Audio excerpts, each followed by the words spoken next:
बिस्मिल्लाहिर्रहमानिर्रहीम। अल्हम्दुलिल्लाहि रब्बिल आलमीन वस्सलातु वस्सलामु अला सय्यिदिल अंबियाइ वल मुरसलीन व अला आलिहि व अस्हाबिहि अजमईन, अम्मा बाद। फ़इन्नल्लाह तबारक व तआला यक़ूलु फ़ी किताबिहि अऊज़ु बिल्लाहि मिनश शैतानिर रजीम, बिस्मिल्लाहिर रहमानिर रहीम। या अय्युहल्लज़ीना आमनू इज़ा नूदिया लिस्सलाति मिन यौमिल जुमुअह फ़स्अऊ इला ज़िक्रिल्लाहि वज़रुल बैअ ज़ालिकुम खैरुल लकुम इन कुन्तुम तअलमून। फ़इज़ा क़ुज़ियतिस्सलातु फ़ंतशिरू फ़िल अर्ज़ि वब्तगू मिन फ़ज़लिल्लाह वज़्कुरुल्लाह कसीरन लअल्लकुम तुफ़्लिहून। वइज़ा रअव तिजारतन औ लहवन इंफ़ज़्ज़ू इलैहा वतरकूक क़ाइमा क़ुल मा इंदल्लाहि खैरुम मिनल लहवी व मिनत तिजारह वल्लाहु खैरुर राज़िक़ीन। वअन अबी हुरैरत रज़ियल्लाहु तआला अन्हु यक़ूल क़ाल रसूलु सल्लल्लाहु अलैहि वसल्लम खैरु यौमिन तलअत अलैहि शम्सु यौमुल जुमुअह फ़ीहि खुलिक़ आदम व फ़ीहि उद्खिलल जन्नत व फ़ीहि उख़रिज मिन्हा वला तक़ूमुस्साअतु इल्ला फ़ी यौमिल जुमुअह औ कमा क़ाल नबिय्यु सल्लल्लाहु अलैहि वसल्लम।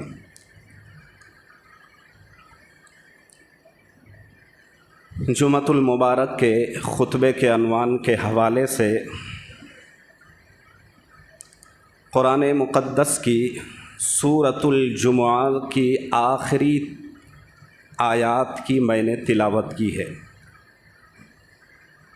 और सरकार दो आलम ताजदार मदीना अहमद मुज्तबा मोहम्मद मुस्तफ़ा सल्लल्लाहु अलैहि वसल्लम की एक हदीस मुबारका पेश की है। दुआ फरमाएं कि अल्लाह तबारक व तआला हमें हक़ बोलने, आप सब को हक़ सुनने, बादुहू फिर तमाम हक़ बातों पर अमल की तौफ़ीक मरहमत फरमाएं। अल्लाह तबारक व तआला ने यूँ तो इंसानों पर अपनी बेशुमार नियामतें अता फरमा रखी हैं और अल्लाह ने अपने बंदों पर इतनी नियामतें निछावर की हैं। कुरान कहता है कि अगर उन नियामतों को अगर कोई शुमार करना चाहे, गिनना चाहे, ला तुहसूहा, तो अल्लाह की नियामतों को कोई गिन कर शुमार करके क्वांटिटी को पता करना चाहे, अल्लाह फरमाता है ला तुहसूहा, ये किसी इंसान के बस की बात नहीं है। कारोबार की शक्ल में अल्लाह ने बड़ी नेमतें अता फरमाई हैं, औलाद की शक्ल में, माल की शक्ल में, मनाल की शक्ल में, जाहो जलाल की शक्ल में और औलाद की शक्ल में बेशुमार नेमतें अता फरमाई हैं। ख़ुद इंसान के अंदर अल्लाह ने इंसान के वजूद में इतनी नेमतें रखी हैं कि सारी ज़िंदगी इंसान अगर सजदे में अपना सर रख के अल्लाह की दी हुई नेमतों का शुक्र बजा लाना चाहें तो क़यामत तो आ सकती है, अल्लाह की नेमतों का शुक्रिया अदा करने का हक़ अदा नहीं हो सकता है। खुद देख ले इंसान के वजूद पर आँख कितनी बड़ी नेमत है, मगर इस नेमत की वैल्यू, इसकी कीमत, इसकी अहमियत आप अगर पता करना है सही मानों में तो उसके पास जाएं जिसके पास ये आँख की नेमत नहीं है। यानी आँख तो है, बसारत तो है, बसीरत है, बसारत खो गई है। आँख तो है लेकिन आँख की रोशनाई अल्लाह ने सल्ब कर ली है। उसके पास जाएं, उससे पूछें कि आँख की रोशनी की वैल्यू क्या होती है, वो आपको बताएगा कि हकीकी माने में आँख की क्या अहमियत है और अल्लाह की ये कितनी बड़ी नेमत है। पैर अल्लाह के नेमत है, कितने बड़ी नेमत है। कि एक आदमी जिसके पास ये दो पैर सलामत है, अल्लाह की इस नेमत का सही माने में उसको सही माने में अगर पता किया जाए तो उसको वो अहमियत उसके दिल में नहीं जितना उस बंदे के पास है जिसके पास पैर की दो नेमत नहीं है। इसी तरीके से दो हाथ अल्लाह ने दिए हैं, कितनी बड़ी नेमत है, इतनी बड़ी नेमत है कि अगर एक आदमी के पास हाथ नहीं है, आप उससे पास जाएं, उससे पता करें कि भाई हाथ अल्लाह की कितनी बड़ी नेमत है, वो बताएगा कि सारी ज़िंदगी मालो दौलत से लबरेज है, इतना पैसा है कि वो सब कुछ कर सकता है, लेकिन जिसके पास हाथ नहीं है उससे कहे कि भाई अपने हाथ से आप दो लुकमा खा ले, वो कहेगा कि भाई इससे तो हम महरूम हैं, इसलिए कि अल्लाह ने ये नेमत मुझे नहीं दी है। बहरहाल इसकी एक बड़ी लंबी तफसील है, मैं तफसील में जाना नहीं चाहता। तो जिस तरह अल्लाह ने बेशुमार नेमतें अता फरमाई है, उन नेमतों में से एक बड़ी नेमत ये जुमा का दिन है। जुमा का दिन ये मुस्तकिल अल्लाह की तरफ से बड़ी नेमत, और जुमा के दिन में जुमा की इबादत, और जुमा के दिन में जुमा की सबसे अहम और ख़ास इबादत कौन सी है? बोलिए भाई, कौन सी इबादत है? जुमा के दिन, जुमा के मौके पर, जुमा की अजीम घड़ी में सबसे बड़ी नेमत, सबसे बड़ी इबादत वो कौन सी इबादत है? जुमा की नमाज और जुमा का खुतबा। वो कैसे है डिटेल मैं बाद में बताऊंगा। अल्लाह तबारक व तआला ने इस दुनिया के अंदर बाज़ को बाज़ पर फजीलत दी है, यानी एक चीज़ को दूसरे चीज़ पर फजीलत दी है, फ़ौक़ियत दी है। इसकी तफसील ये है कि अल्लाह तबारक व तआला के प्यारे नबी जनाब मोहम्मदुर रसूलुल्लाह सल्लल्लाहु अलैहि वसल्लम के जानिसार सहाबा तो बहुत सारे थे, सहाबा बहुत सारे थे। ख़ुद अल्लाह के रसूल सल्लल्लाहु अलैहि वसल्लम ने हज्जतुल वदा के मौके पर आपने ऐलान करते हुए कहा था, फ़लयुबल्लिग़ शाहिद अल-गाइब, चाहिए कि जो लोग यहाँ हाजिर हैं वो जो अभी यहाँ नहीं है उन लोगों तक हमारा ये पैगाम, हमारा ये मैसेज, हमारी बात पहुँचा दे। और आपने 1,24,000 सहाबा के मजमे में बवांगे दुहल ऐलान करते हुए आपने कहा था कि मेरे सहाबाओं, हाथ खड़े करके तुम बताओ, अल्लाह ने जो मुझे जिम्मेदारी, जो ड्यूटी हमारे ज़िम्मे लगाई थी, क्या हमने उसका सही सही हक अदा कर दिया? अल्लाह के रसूल सल्लल्लाहु अलैहि वसल्लम के सहाबा ने उस मौके पर हाथ खड़े करके, हाथ को फिज़ा में, हवा में लहरा के सब ने अहद करते हुए कहा था, या रसूल अल्लाह, वाक़ियतन आपने अल्लाह के तरफ से दी हुई जिम्मेदारी का हक अदा कर दिया है। तो बेशुमार सहाबा हैं, उन सहाबा में से 4 सहाबा जिसको खुलफाए राशिदीन कहा जाता है, उसको सबसे ज़्यादा फजीलत है। उसमें हज़रत उमर, हज़रत अबू बकर है, हज़रत उस्मान गनी है और हज़रत अली है।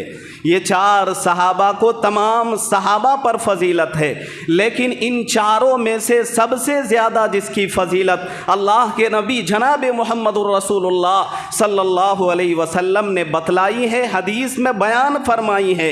आप फरमाते हैं, अफ़ज़लुल अंबिया बादस सहाबा, सहाबा अफ़ज़लुल अंबियाई अफ़ज़लुस सहाबती बादल अंबियाई बित्तहक़ीक़, के अल्लाह के रसूल सल्लल्लाहु अलैहि वसल्लम फरमाते हैं कि नबियों के बाद सहाबा में, इंसानों में सबसे ज़्यादा जिसका मर्तबा और रुतबा, जिसकी अज़मत और अहमियत और फ़ौक़ियत है, अल्लाह के रसूल सल्लल्लाहु अलैहि वसल्लम फरमाते हैं कि वो हज़रत अबू बकर सिद्दीक़ रज़ी अल्लाह ताला अन्हु है। मलाइक जिसको फ़रिश्ता कहते हैं, नूरानी मखलूक होते हैं। फ़रिश्ते कितने थे, इसकी क्वांटिटी, इसका तादाद आज तक न किसी आलिम ने, किसी मुफ्ती ने, किसी मौलवी ने, किसी ने नहीं बताया। उसकी क्वांटिटी, उसकी तादाद सही माने में कितने, ये सिर्फ़ अल्लाह को पता है। अल्लाह के रसूल सल्लल्लाहु अलैहि वसल्लम की हदीस में भी कहीं सराहतन इसका तज़किरा पूरी ज़ख़ीरा अहादीस में और हदीस की किताबों में कहीं इसका तज़किरा नहीं मिलता है कि सहाबा रिज़वानुल्लाहि ताला अलैहिम अजमाइन मुरसलीन ने और ना अम्बिया अलैहिमुस्सलातु वत्तस्लीम ने, ना खुद किसी दीनी किताबों में इसका तज़किरा आया है कि मलाइक और फरिश्ता कितने थे। तमाम फरिश्तों में सबसे ज़्यादा 4 फरिश्तों को इज़्ज़त और रिफ़ात मिली, फजीलत हासिल है, फ़ौक़ियत हासिल है। उन तमाम में से 4 को, वो 4 कौन हैं? मुक़र्रबुल मलाइका जिसे कहा जाता है, जिब्राईल अलैहिस्सलाम, मीकाईल अलैहिस्सलाम, इज़राईल अलैहिस्सलाम और इसी तरह इसराफील अलैहिस्सलाम। ये 4 फरिश्ते, और इन चारों फरिश्तों में से सबसे ज़्यादा बुलंदी फ़ौक़ियत जिसको हासिल है वो है सैयदुल मलाइका हज़रत जिब्राईल अलैहिस्सलाम। इसी तरह रातें तो बेशुमार हुई हैं, उनमें से कुछ रातों को बहुत ज़्यादा फजीलत मिली है। उसमें से एक रात जुमा की रात है। जुमा की रात यानी जुमेरात का दिन ख़त्म हो के जो रात होती है वो जुमा की रात होती है। आज जुमा का दिन है, ये दिन ख़त्म हो के जो रात होगी ये जुमा की रात नहीं होगी, ये शनिचर की रात होगी। तो एक जुमा की रात है। इसी तरीके से ईदैन की रात जिसको लैलतुल जाइज़ा कहा गया है, बड़ी इनाम वाली रात, उसकी भी बड़ी फजीलत आई है। इसी तरह यौम अरफा की रात है। बेशुमार रातों की फजीलत आई है इतनी रातों में से, लेकिन उनमें से सबसे ज़्यादा जिस रात को फजीलत हासिल है वो है शब क़द्र की रात। किताबें तो बेशुमार आई है, कितनी किताबें हैं दुनिया के अंदर, लेकिन कहा जाता है कि आसमानी किताबों में भी सबसे ज़्यादा जिन किताबों को फ़ौक़ियत हासिल है वो 4 किताबें थी, तौरात, ज़बूर, इंजील और कुरान पाक। और तफसील लिखने वालों ने लिखा है कि इन तमाम किताबों में सबसे ज़्यादा जिस किताब को फ़ौक़ियत और फजीलत हासिल है वो है किताबुल्लाह, जिसको किताबुल्लाह भी कहा जाता है और कलामुल्लाह भी कहा जाता है, कुरान मजीद। इसी तरीके से अम्बिया अलैहिमुस्सलातु वस्सलाम तो 1 लाख कमोबेश 24,000 हुए हैं, लेकिन उन तमाम अम्बिया अलैहिमुस्सलातु वत्तस्लीम में कुछ सहाबा को, कुछ अम्बिया को बाज़ पर फ़ौक़ियत हासिल है। कुरान कहता है तिलकर रुसुलु, 3 पारा शुरू कीजिए, तिलकर रुसुलु फ़ज़्ज़लना बाज़हुम अला बाज़। अल्लाह के रसूल सल्लल्लाहु अलैहि वसल्लम पर आयत उतर रही है और कहा जा रहा है कि हमने बाज़ को बाज़ पर यानी एक को दूसरे पर बुलंदी दी है, इज्जत दी है, रिफत दी है। तो उन तमाम रसूलों में, तमाम नबियों में सबसे ज़्यादा जिसको फ़ौक़ियत और फजीलत हासिल है वो इमामुल अम्बिया सैयदुल अम्बिया जनाब मुहम्मदुर रसूलुल्लाह सल्लल्लाहु अलैहि वसल्लम को फजीलत हासिल है।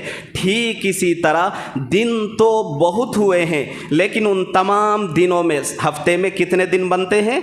7 दिन बनते हैं। उन 7 दिनों में सबसे ज़्यादा जिस दिन को फ़ौक़ियत और फजीलत हासिल है वो कौन सा दिन है? जुमा का दिन है। इसकी फजीलत समझने के लिए बस इतना फ़ुक़हा ने लिखा है कि इस बात से इसकी फ़जीलत, जुमा के दिन की, जुमा की नमाज की, जुमा के खुतबा की फ़जीलत आया और साफ़ हो जाती है। हर समझदार आदमी समझ लेगा कि हफ्ता में 7 दिन होते हैं, उन 7 दिनों में से एक दिन जुमा का दिन, जुमा के नाम से कुरान करीम में 114 सूरतों में से मुकम्मल एक सूरत सूरह जुमा के नाम से अल्लाह ने उतारी है। फ़ुक़हा ने लिखा है कि जुमा के दिन की और जुमा की नमाज की और जुमा के फ़ज़ाइल की और इसके अहकाम के लिए यही काफ़ी है कि अल्लाह ने कुरान में मुकम्मल एक सूरत जुमा के नाम से उतारी है। अब इसमें तफसीली बात कुछ है, जो जानने वाली बात है वो तफसील आप गौर से सुनिएगा। पहली बात ये है कि जुमा को गौर से सुनिएगा, जुमा को जुमा क्यों कहा जाता है? जुमा को जुमा क्यों कहा जाता है? जल्दी जल्दी मैं बताता हूँ, मुख्तसरन, समय कम होता है। लिखा है कि जुमा जमात से मुश्तक़ है, जुमा चूँकि इज्तिमा से मुश्तक़ है, जुमा के दिन तमाम छोटे बड़े महल्लों से ज़्यादा लोग जुमा के दिन जामा मस्जिद में इकट्ठा होकर जुमा की नमाज अदा करते हैं, इसलिए जुमा को जुमा कहा जाता है।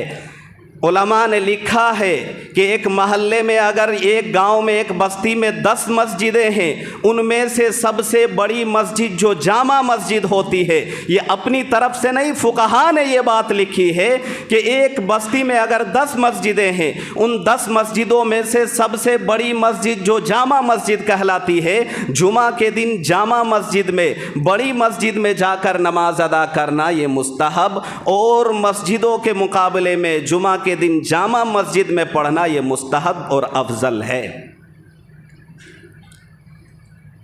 दूसरी बात इस ज़िम्न में कि जुमा को पहले यानी अहले अरब इस्लाम से पहले जुमा को दिन को किस नाम से जानते थे। गौर से सुनिएगा, ज़माने जाहिलियत में अरब लोग जुमा के दिन को यौमुल अरूबा के नाम से जानते थे। यौमुल अरूबा, अरूबा के मतलब आते हैं बड़े बाबरकत दिन। काब बिन लुवई, ये अल्लाह के रसूल सल्लल्लाहु अलैहि, गौर से सुनिएगा, काब बिन लुवई ये आप सल्लल्लाहु अलैहि वसल्लम के ख़ानदान अजदाद में से हैं। इन्होंने सबसे पहले यौमुल अरूबा जुमा के दिन का नाम रखा, जबकि ज़माने जाहिलियत में जुमा को यौमुल अरूबा कहा जाता था। सबसे पहले जिसने जुमा के दिन को जुमा के नाम रखा और जुमा के नाम से पुकारा वो कौन थे? काब बिन लुवई। ये आप सल्लल्लाहु अलैहि वसल्लम के अजदाद में से थे। आप सल्लल्लाहु अलैहि वसल्लम और इनके बीच में जो गैप है, जो डिस्टेंस है, जो फासला है, मुअर्रिखीन ने लिखा है वो 560 साल का फासला है। इस ज़िम्न में तीसरी बात, सबसे अहम बात, कि सबसे पहले जुमा किसने, कहाँ और किस तरीके से अदा की, ये तफसीली बात है, गौर से सुनिएगा।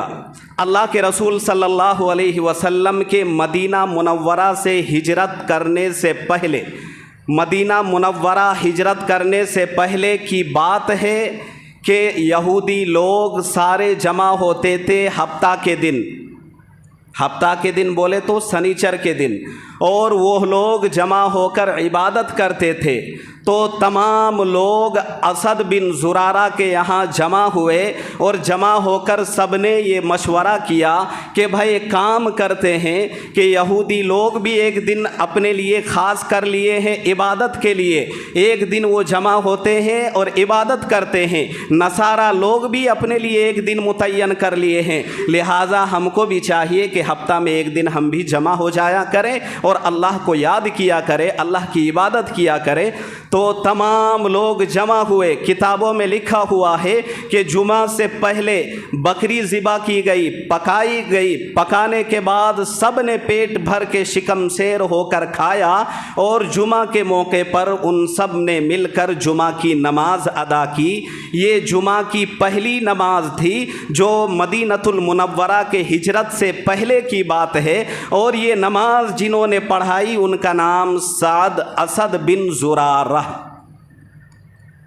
लेकिन बाज़ तारीख़ी रिवायत से पता चलता है कि असद बिन ज़ुरारा के अलावा मुसअब बिन उमैर रज़ी अल्लाह ताला अन्हु ने भी, आपने भी जमात के साथ नमाज का एहतमाम किया था जुमा के दिन। तो बाज़ लोगों ने इस इख्तिलाफ़ को ख़त्म करने के लिए तत्बीक दी है कि असद बिन ज़ुरारा ने नबी के हुक्म से पहले, हिजरत से पहले, बग़ैर किसी मशवरे के, नबी की बग़ैर किसी इत्तिला के, इजाज़त के, असद बिन ज़ुरारा ने तमाम लोगों को जमा करके जुमा के दिन नमाज पढ़ाया था। और मुसअब बिन उमैर ने अल्लाह के रसूल की इजाज़त से जुमा की नमाज अदा फरमाई थी। लेकिन इस्लाम का सबसे पहला जुमा अल्लाह के रसूल सल्लल्लाहु अलैहि वसल्लम ने कब और कहाँ अदा की, ये सुनिए गौर से। अल्लाह के रसूल सल्लल्लाहु अलैहि वसल्लम मक्कतुल मुकर्रमा से मदीनतुल मुनव्वरा की ओर हिजरत करते हैं, चले जा रहे हैं।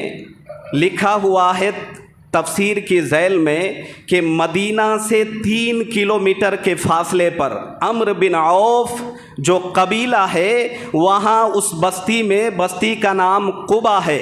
इस्लाम की जो सबसे पहली मस्जिद है वो कुबा के नाम से, मस्जिद कुबा के नाम से मारूफ़ है। अल्लाह के रसूल सल्लल्लाहु अलैहि वसल्लम हिजरत करते हैं, मकाम में कुबा के अंदर, बस्ती कुबा के अंदर आप क़याम करते हैं। क़याम आप सोमवार के दिन करते हैं, सोमवार, मंगल, बुध, जुमेरात, 4 दिन आप वहाँ क़याम करते हैं, मस्जिद की बुनियाद रखते हैं। और जुमा के दिन आप सल्लल्लाहु अलैहि वसल्लम अपना सफ़र आगे रवाना होते हैं, मदीना के लिए चलते हैं। जाते जाते अम्र बिन औफ कबीला के पास एक जगह है जिसको वादिये बतन कहा जाता है। उस जगह पहुँचते हैं कि जुमा का समय हो जाता है। जनाब मोहम्मदुर रसूलुल्लाह सल्लल्लाहु अलैहि वसल्लम वहाँ असहाब को लेकर बाज़ाब्ता आपने खुतबा भी दिया और जमात के साथ नमाज भी पढ़ाई। तो ये इस्लाम का बाज़ाब्ता खुतबा के साथ रिसालत मआब सल्लल्लाहु अलैहि वसल्लम ने जुमा का एहतमाम फरमाया और ये जुमा की इस्लाम के अंदर पहली तारीख है। कुरान करीम की मैंने आयत पढ़ी है, या अय्युहल्लदीना आमनू इज़ा नूदिया लिस्सलाति मिन यौमिल जुमुआ। गौर से सुनिए, अल्लाह फरमाता है ए ईमान वालो, इज़ा नूदिया लिस्सलाति मिन यौमिल जुमुआति, जुमा के दिन जब जुमा की नमाज के लिए पुकारा जाए, अजान दी जाए, फस्आऊ इला ज़िक्रिल्लाह, तो अल्लाह के ज़िक्र की तरफ दौड़ पड़ो। वज़रुल बैअ, और ख़रीदना फ़रोख्त करना, किनना, बेचना, कारोबार करना, दुकानदारी चलाना, काम काज करना, दुनिया के हर काम को छोड़ दो। वज़रुल बैअ कह के मुफस्सिरीन ने लिखा है कि तमाम काम को छोड़ देने का हुक्म है। ज़ालिकुम खैरुल लकुम इन कुंतुम तालमून, ये तुम्हारे लिए बेहतर है अगर तुम्हारे अंदर थोड़ी बहुत भी समझ है, ज्ञान है। गौर से सुनिएगा, इस नमाज में यानी इस आयत के अंदर, कुरान करीम की सूरह जुमा की इस आयत के अंदर जो पहली आयत खुतबा में मैंने पढ़ी, जिसका तर्जमा मैंने बताया, इस आयत के अंदर अल्लाह तबारक व तआला फरमा रहे हैं कि इसमें जुमा का फ़र्ज़ भी इस आयत के ज़रिए अल्लाह ने नाजिल फरमाई है और जुमा की फ़जीलत भी इस आयत से साबित होती है। इस आयत में बतलाया गया है कि जुमा के दिन, जुमा के मौके पर जुमा के लिए जब अज़ान दी जाए, वज़रुल बै, तो अल्लाह की याद के लिए, अल्लाह के हुक्म को पूरा करने के लिए दौड़ो। मुफस्सिरीन ने लिखा है कि अल्लाह की याद और अल्लाह के हुक्म को पूरा करने के लिए दौड़ने का क्या मतलब, गौर से सुनिएगा। इसका मतलब मुफस्सिरीन ने ये लिखा है कि जुमा की नमाज और जुमा के खुतबा को पकड़ने पाने के लिए, सही से अदा करने के लिए दौड़ो। जबकि कुरान करीम में दौड़ने का हुक्म है, दौड़ना, जबकि अल्लाह के रसूल सल्लल्लाहु अलैहि वसल्लम ने हदीस में फरमाया कि नमाज के लिए जब जाओ तो दौड़ो नहीं, आहिस्ता आहिस्ता जाओ, इत्मीनान से जाओ। जबकि कुरान कहता है दौड़ो, तो दौड़ने में एक तरफ तो हदीस कहती है कि नमाज में दौड़ के नहीं जाना, कुरान की इस आयत के हुक्म से पता चलता है कि नमाज के लिए और खुतबा के लिए दौड़ के जाना। तो मुफस्सिरीन ने इसकी वजह लिखी है कि दरअसल दौड़ने से मुराद दौड़ना नहीं है बल्कि इत्मीनान से जाना है। और दौड़ना चूँकि वो इस्तिलाह में इसलिए कहा गया कि जिस तरह दौड़ने वाला कोई आदमी किसी काम के लिए जा रहा होता है और दौड़ के जाता है, तो जिस काम के लिए दौड़ के जाता है वो किसी दूसरे काम की तरफ ध्यान नहीं देता, भागता हुआ जाता है, उसका पूरा ध्यान, पूरा लगन, पूरा तवज्जो अपने उस काम में होता है। इसी तरह कुरान के मुफस्सिरीन ने, लिखने वालों ने लिखा है कि दौड़ने का मतलब ये है कि जब एक आदमी नमाज के लिए जाने वाला जाए तो जिस तरह दौड़ने वाला अपने लक्ष्य पर उसका ध्यान होता है, उसी तरह नमाज और खुतबा के लिए जुमा के दिन जाने वाला, उसका पूरा फोकस, पूरा ध्यान नमाज और खुतबा पर हो। जब इस पर ध्यान होगा तो बीच में कोई भेटा जाएगा, मुलाकात हो जाएगी, तो वो बीच में किसी से बात नहीं करेगा, कारोबार नहीं करेगा, लेन देन नहीं करेगा, भागता भागता मस्जिद आएगा। आगे फरमाते हैं वज़रुल बैअ। सुनने वाली बात, समझने वाली बात यह है कि इज़ा नूदिया लिस्सलाती, जब जुमा के दिन जुमा के लिए अज़ान दी जाए तो अल्लाह के लिए, अल्लाह के हुक्म को पूरा करने के लिए मस्जिद की तरफ जाना है और कारोबार को छोड़ देना है। सवाल ये है कि जुमा के दिन कौन सी अज़ान मुराद है? जुमा के दिन तो दो अज़ानें होती है, एक खुतबा से पहले, जस्ट खुतबा से पहले अज़ान दी जाती है मिंबर के सामने, और एक अज़ान जो अभी हुई पहले हो गई है 12:10 में। तो कौन सी अज़ान मुराद है? आप सुने, अल्लाह के रसूल सल्लल्लाहु अलैहि वसल्लम के ज़माने में सिर्फ एक अज़ान होती थी जुमा के दिन। वो कौन सी अज़ान होती थी? जो खुतबा से पहले मुअज्जिन बिल्कुल जस्ट उसके सामने, मिंबर के सामने खड़े होकर जो अज़ान दी जाती है। अल्लाह के रसूल हज़रत उमर, हज़रत अबू बकर के दौर में यही एक अज़ान होती रही। ये दूसरी अज़ान जो चालू की गई है, दी गई है, बढ़ाई गई है। अल्लाह के रसूल सल्लल्लाहु अलैहि वसल्लम के एक सहाबा, जानिसार सहाबा, जिसका नाम हज़रत उस्मान बिन अफ़्फ़ान, हज़रत उस्मान गनी रज़ी अल्लाह ताला अन्हु है। आपके दौर में अज़ान अव्वल, पहली अज़ान जो 12:10 में जुमा के दिन होती है, वो अज़ान एक्स्ट्रा बढ़ाई गई है। अब आज के दौर में कोई आदमी कह सकता है, जिसके पास अकल नहीं है, इल्म नहीं है, नॉलेज नहीं है, वो कहेगा कि नबी के ज़माने में, उमर के ज़माने में, अबू बकर रज़ी अल्लाह अन्हुमा के ज़माने में जब एक अज़ान होती थी तो बाद में एक दूसरी अज़ान बढ़ा दी गई। हालांकि नबी से, उसके दो अजल खुलाफा बड़े सहाबा से साबित नहीं है, तो ये चीज़ बिदात होनी चाहिए। अल्लाह के रसूल सल्लल्लाहु अलैहि वसल्लम ने फरमाया, अलैकुम बिसुन्नती व सुन्नतिल खुलफाइर राशिदीन अल महदीयीन। आपने फरमाया कि मेरी सुन्नत और मेरे सहाबा खुलफाए राशिदीन की सुन्नत को मजबूती से पकड़ो। तमाम उलमा का, फुक़हा का इजमा है कि अल मुअतबर हुवल अज़ानुल अव्वल, जिस अज़ान के बाद सब काम छोड़ देने का हुक्म है, ज़रूरी है, फ़र्ज़ है, वो अज़ान जो जुमा के दिन 12:10 जामा मस्जिद में होती है, आपकी मस्जिद में, वो अज़ान मुराद है, पहली अज़ान। उस ज़माने में एक ही अज़ान हो रही थी। हज़रत उस्मान गनी ने देखा कि जब दूर दराज तक लोग फैल रहे हैं, इस्लाम और ईमान लाने वालों की कसरत और ज़्यादती हो रही है, जगह कम पड़ने लगे हैं, दूर जो लोग रहते हैं ईमान वाले, उनकी तक अज़ान की आवाज़ पहुंचती नहीं थी। उन्होंने देखा कि बहुत लोगों की खुतबा और नमाज छूट जाने की वजह से लोग अफसुर्दा हो रहे हैं, अपसेट हो रहे हैं। अल्लाह के रसूल सल्लल्लाहु अलैहि वसल्लम के वो जानिसार सहाबा ने उस मौके पर हुक्म दिया था अज़ान देने के लिए। वो अज़ान जो दूसरी अज़ान, पहली अज़ान जो दी जाती है, वो देने का आदेश दिया हज़रत उस्मान बिन अफ़्फ़ान ने। वो जगह का नाम है मकामे ज़ौरा। उस जगह में अज़ान देने का हुक्म दिया, और उसका हुक्म इसलिए दिया गया ताकि दूर दराज तक अज़ान की आवाज़ फैल जाए। अज़ान के माना एक एतबार से ऐलान के भी आते हैं। अज़ान दे के गोया के तमाम नमाजियों, मुसल्लियों और मुक्तदियों को ये सूचित और ख़बरदार कर दिया जाता है कि अब तुम्हारा कोई काम नहीं है। ये जो मस्जिद की सदाओं से आवाज़ बुलंद हुई है, मीनारों से जो सदा बुलंद हुई है, अल्लाहु अकबर अल्लाहु अकबर, उस अल्लाह से बड़ा कोई नहीं है। अब तुम्हारा कोई काम नहीं है। वो जो सबसे बड़ा अल्लाह है, सबसे बड़ा माबूद हकीकी है, अब सब काम छोड़ के उसका काम, उसका हुक्म पूरा करना है। तो इसलिए ये अज़ान बढ़ा दी गई।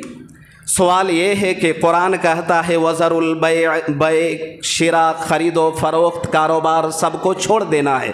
गौर से सुनिएगा, हर काम को छोड़ने का हुक्म है। उलमा ने लिखा है जुमा के दिन जुमा की अज़ान के बाद 12:10 में पहली अज़ान जो होती है, उस अज़ान के बाद और जुमा की नमाज तक अगर कोई बंदा जुमा और खुतबा के तैयारी के अलावा कोई काम करता है, उलमा ने साफ लिखा है कि ये वैसे ही हराम है जैसे समाज में, मुआशरे में आप दारू और मौत पीने को हराम कहते हैं। साफ लफ्ज़ों में लिखा है कि आप जुमा की अज़ान हो गई, अगर आप नहाए नहीं हैं, नहा रहे हैं, कपड़ा नहीं पहने थे पहन रहे हैं, घड़ी नहीं पहने थे पहन रहे हैं, सुरमा लगा रहे हैं, इतर लगा रहे हैं, आने के लिए तैयारी कर रहे हैं, दूर है तो सवारी में जाते हैं, बाइक में जाना है, उसकी तैयारी कर रहे हैं, बिलफर्ज तफसील और डिटेल में लिखा हुआ है कि हर वो काम जिस काम से जुमा की नमाज और खुतबे में मस्जिद में जाने में ताख़ीर होगी, जो जुमा और खुतबा के अलावा कोई काम हो, अज़ान अव्वल के बाद वो तमाम काम हराम हो जाते हैं, वो तमाम चीज़ें हराम हो जाती है। इवन के लिखा है अम्र बिल मारूफ नहीं अनिल मुनकर, कोई अगर दीन का काम, दीन की दावत बाहर दे रहा है, उलमा ने लिखा है अज़ान अव्वल के बाद वो काम भी नाजायज़ है, हराम है। यहाँ तक लिखा है कि जुमा की अज़ान अगर हो गई है और मर्द हजरात अगर अपने घर में है और वहाँ अगर कुरान की तिलावत कर रहा है, सूरह कहफ पढ़ रहा है, नफल पढ़ रहा है, उलमा ने लिखा है कि उस अज़ान के बाद जो 12:10 में पहली अजान होती है, उसके बाद घर में कुरान की तिलावत करना, नफल पढ़ना भी उलमा ने लिखा है सही नहीं है। लिखा है कि अजान के बाद अब मस्जिद में आ जाएं, आने के बाद देखें कि अगर आपके पास समय है तो आप नमाज पढ़ लें, नफल पढ़ लें, जो पढ़ना चाहते हैं, तहियतुल मस्जिद है, दुखुलुल मस्जिद है और बहुत सारी नफली नमाजें आप पढ़ना चाहते हैं, सुनन वगैरह पढ़ लें। इसी तरह कुरान की तिलावत के लिए वक्त है, आप पढ़ लें, लेकिन जैसे ही नमाज और खुतबा का वक्त हो जाए उसके बाद ये तमाम वो अम्र हैं जिसका करना नाजायज़ और हराम है। कुरान आगे कहता है ज़ालिकुम खैरुल लकुम, ये तुम्हारे लिए बेहतर है कि इन कुंतुम तालमून, अगर थोड़ी भी समझ रखते हो। अगली आयत में अल्लाह फरमाता है फ़ैज़ा कुज़ियतिस सलात, पहली आयत में कहता है कि नमाज जुमा के लिए अजान दी जाए, सब काम छोड़ दो, मस्जिद में आ जाओ। इस बीच वाली दूसरी आयत में अल्लाह आदेश दे रहा है फ़ैज़ा कुज़ियतिस सलात, जब जुमा की नमाज ख़त्म हो जाए तो इतने मोटे मोटे दाने की तस्बीह लेकर मस्जिद में बैठना असर तक ज़रूरी नहीं है। आप मस्जिद में निकल जाए और अल्लाह की इतनी बड़ी दुनिया, इतनी बड़ी ज़मीन है, फैल कर अल्लाह के रिज़्क़ को तलाश करें, रोज़ी तलाश करें, आप काम करें, इसकी पूरी इजाज़त है। अल्लाह फरमाता है फ़ैज़ा कुज़ियतिस सलातु फ़ंतशिरू फ़िल अर्ज़ि वब्तगू मिन फ़ज़लिल्लाह ज़ालिकुम खैरुल लकुम इन कुंतुम तालमून। आगे है व इज़ा रअऊ तिजारतन औ लहवन इन्फ़ज़्ज़ू इलैहा व तरकूका क़ाइमा। इस आयत के अंदर अल्लाह के नबी जनाब मुहम्मदुर रसूलुल्लाह सल्लल्लाहु अलैहि वसल्लम के सहाबा पर अल्लाह ने ये आयत उतार के सरजनिश की है, डांट लगाई है। इसकी एक पसे मंज़र है कि ये आयत क्यों नाजिल हुई थी, गौर से सुनिए, बहुत मुख्तसरन बता देते हैं कि अल्लाह के नबी अलैहिस्सलातु वस्सलाम उस ज़माने में, अल्लाह के नबी के दौर में जुमा के दिन जैसे पहले खुतबा दिया जाता है, बाद में 2 रकत नमाज पढ़ाई जाती है, उस ज़माने में खुतबा बाद में दिया जाता, नमाज पहले पढ़ाई जाती थी। अल्लाह के रसूल सल्लल्लाहु अलैहि वसल्लम नमाज पढ़ाने, जुमा की नमाज पढ़ ली गई, खुतबा के लिए आप खड़े हो गए, आप खुतबा दे रहे हैं। अल्लाह के रसूल सल्लल्लाहु अलैहि वसल्लम खड़े होकर खुतबा दे रहे हैं। मदीने के अंदर तिजारती काफ़िला आया हुआ था। काफ़िला 4, 5, 10, 15, 20 आदमियों का एक टोली होता था जो तिजारत की चीज़ें, खाने पीने की गल्ला सब्जियां वगैरह लेके आते थे। उस ज़माने में मदीनतुल मुनव्वरा के अंदर इन चीज़ों की बड़ी कमी पाई जाती थी, कहद का दौर गुज़र रहा था। उस ज़माने में अल्लाह के रसूल सल्लल्लाहु अलैहि वसल्लम जुमा की नमाज़ पढ़ाएँ, 2 खुतबा देने के लिए आप खड़े हो गए। जैसे ही आप खुतबा दे रहे हैं, काफ़िला आता है, तिजारती काफ़िला। उस ज़माने में काफ़िला आता था, वो दूसरों को ऐलान करता था, बतलाने के लिए दफ बजाया करता था, तबला वगैरह बजा के लोगों को इत्तला दी जाती थी कि तिजारती काफ़िला आ गया है, जिसको जो ख़रीदना है ख़रीद लो। अल्लाह के रसूल खुतबा दे रहे हैं। तमाम असहाब रसूल ये सोचकर कि कहीं ऐसा ना हो कि हम यहीं रह जाएं और तिजारती माल ख़रीदने वाले ख़रीद ले और सारा का सारा ख़त्म हो जाए, ये सोचकर सारे सहाबा निकल गए। लिखने वाले लिखते हैं कि सिर्फ 12 सहाबा बाकी रह गए थे। अल्लाह के नबी सल्लल्लाहु अलैहि वसल्लम की हदीस है, वल्लदी नफ्सी बियदिही, आप फरमाते हैं उस ज़ात की कसम जिसकी जान मोहम्मद अरबी सल्लल्लाहु अलैहि वसल्लम की जान जिसके हथेली में है, आप फरमाते हैं कि अगर सारा का सारा सहाबी, सारे के सारे सहाबा खुतबा छोड़कर सब अगर निकल जाते, अल्लाह के नबी फरमाते हैं कि मदीना के अंदर अल्लाह की तरफ से आग का अजाब फैल जाता। इससे मुहद्दिसीन ने इसको जरह करते हुए, इसकी डिटेल निकालते हुए, इसकी फजीलत को आया करते हुए लिखा है कि आम खुतबों की तरह ये खुतबा नहीं है, बल्कि जुमा से पहले जो 2 खुतबा दिया जाता है इसका बड़ा महत्व है। उस मौके पर ये आयत नाजिल हुई थी।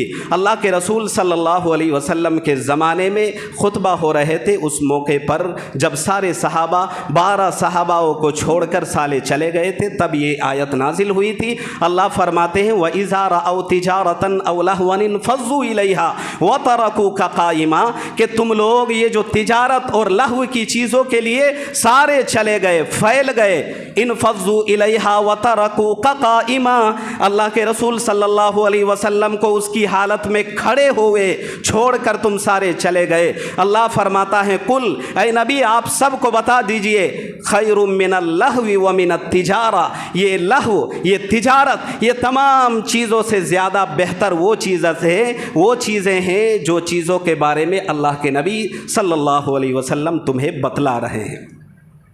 और आगे अल्लाह फरमाता है, क्या कहा, वल्लाहु खैरुर राज़िकीन, कि सबसे बेहतर रिज़्क़ देने वाला अल्लाह है। बस बात मुकम्मल हो गई है। एक बात जान लें कि ये जो जुमा में जो 2 खुतबा दिया जाता है, रोज़ाना 7 दिन हफ्ता के होते हैं। जुमा के दिन को छोड़ के 6 दिनों में ज़ोहर में कई रकत पढ़ी जाती है? जल्दी जल्दी बताइए। 4 रकत। तो जब 4 रकत पढ़ी जाती है तो जुमा में 2 पढ़ने का क्या मतलब? 4 होती है तो 2 पढ़ी नहीं जानी चाहिए, 4 पढ़ी जानी चाहिए। उलमा ने लिखा है कि ज़ोहर की 4 के बदले में जुमा में 2 रकत फ़र्ज़ नमाज पढ़ते हैं, और उन 2 रकत के बदले में 2 खुतबा दिया जाता है। वो 2 खुतबा जो दिया जाता है वो 2 खुतबा 2 रकत की तरह है, कायम मकाम है। तो आप समझ लीजिए कि जिस तरह आप नमाज़ पढ़ रहे हैं, 2 रकत नमाज़ पढ़ते हुए आपका बात करना, खेलना, बोलना ये जायज़ नहीं है। उसी तरीके से वो जो 2 खुतबा दिया जाता है जुमा में, उस खुतबा के देते हुए भी फला सलाता, नमाज पढ़ना भी जायज़ नहीं है, वला कलामा, और बात करना भी जायज़ नहीं है। अगर कोई बात कर रहा है, कुछ खेल रहा है, हल्ला करता है, तो अल्लाह के नबी की हदीस है कि कोई दूसरा उसको कहता है चुप हो जा, फ़कत लगा, तो उसने बेकार वाला काम किया, ये काम करना नहीं चाहिए। तो इंशाअल्लाह इन जो बातों मेरी ज़ुबान से कहलवाई हैं, तमाम बातों पर अमल करेंगे। आइंदा जुमा से, ये जुमा तो होगी, आइंदा जुमा से सब एहतमाम करें कि जुमा के लिए हम आएंगे तो इंशाअल्लाह वक्त से पहले आएंगे, और इंशाअल्लाह वक्त से पहले भी अल्लाह ने चाहा तो बात ख़त्म हो जाएगी।